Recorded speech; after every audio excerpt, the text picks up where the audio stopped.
Hello guys, good evening. So nagtaod ko ro diri sa gawas og kanang sa akong super kalan guys nga gas.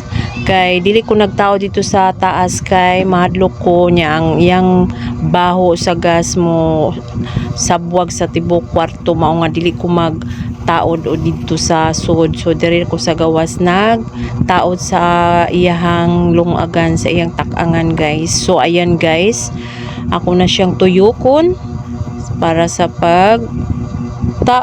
Ayan guys, so hadlok ba kay ko magtaod ana guys, as in perte kung taslakana gid nga magtaod ng super kalan guys, labi na o musiyok siya og maayo. So mas maayo pa sad ni gamiton kaysa kadtong yung butane. Di ko gana na tumugamit kay mga kuyaw-kuyawan sad ko ato siya gamit. So mao ni akong gigamit sa pagluto guys adlaw-adlaw. So ayan guys, dili man siya kalas guys kay sa usa ka tuig kaduha or katulura ko makapalit ani sa usa ka tuig.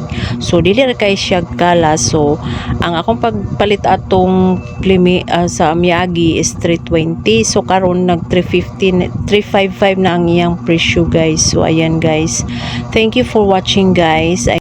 See you in my next video guys. God to be glory. Bye bye. See you in my next video.